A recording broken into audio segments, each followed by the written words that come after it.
මොකද ප්‍රමේය? එකම සමාන්තර රේඛා දෙක අතර හා එකම සමාන්තර රේඛා දෙකක් අතර දෙන්න. ඔටින් ජ්‍යාමිතිය දෙන්න පුතේ දකින්න. හරි. දැක්කම පේන්න. ජ්‍යාමිතිය සටහන වලින් බලන්න දෙන්න. නේ. සමාන්තර රේඛා දෙකක් තියෙනවා. එකම ආධාරකයේ උඩමින් සමාන්තර ආශ්‍රයයක් තියෙන එකක් ABCD. ඒ ආධාරකයේ උඩම තියෙනවා AB අපි තව කොටයක් දාන්න. EF කියලා මේ සමාන්තර. ඒතර මේ සමාන්තර ආශ්‍රය දෙකම තියෙන එකම සමාන්තර රේඛා දෙකක් අතර හා එකම ආධාරකයක්. ඒකට මේ සමාන්තර ආශ්‍රය දෙකේ වර්ගඵලය මොකෝ වෙන්නේ? සමාන වෙන්න ඕන. නේ එක ප්‍රමේය. මේ ප්‍රමේයම අපි තව විදිහකට ඉගෙන ගත්තා. එකම ආධාරකයේ වුණත් කමක් නැහැ.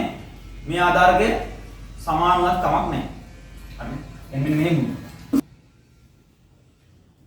මොකක්ද ටක්බල්ට. ආධාරකයක් AB. හරි.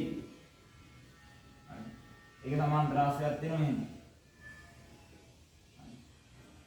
වෙනම අඳින්න මේ කොටස. තව සමාන්තර ආශ්‍රයයක් තියෙනවා මෙන්න මෙහෙම. මේක CD කියන. ABCD EF කියන්නේ.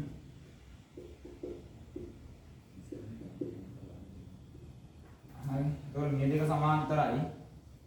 මේ දෙක සමාන්තරයි. මේවා සමාන්තරයි. දැන් මේ සමාන්තර ආශ්‍රය දෙක තියෙන අපි මේ AB සමානයි CD කියලා. දැන් තියෙන්නේ එකම ආධාරකයක් මත නෙවෙයි.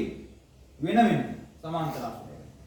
හැබැයි AB පාදේ CD පාදේ ආධාරක දෙක සමානයි. අවුලක් නැහැ නේද? දැන් මේක සමාන්තර ආශ්‍රයයක් අතර මෙහෙම ගත්තා කියලා සමාන්තර ආශ්‍රය දෙකේ වර්ගඵලය වෙනස් වෙන්නේ නැහැ. හරි. එකක් අතර මෙහෙම ගත්තා කියලා වර්ගඵලය වෙනස් වෙන්නේ නැහැ. ඒ හින්දා මෙහෙම එකම ආධාරකේ වුණත් කමන්නේ නැහැ. ආධාරක දෙක සමාන වුණත් කමන්නේ. හැබැයි මේ සමාන්තර ආශ්‍රය දෙක තියෙන්නේ මොකද්ද? එකම සමාන්තර රේඛා දෙකක් අතර. එහෙම වුණොත් සමාන්තර ආශ්‍රය වල වර්ගඵලය මොකෝ වෙන්න ඕනේ? සමාන වෙන්න ඕනේ. හරිනේ? නේ එක ප්‍රමේයක්. ඔයා තේරුම් අරගෙන මතක තියාගන්න. ඒක හරි.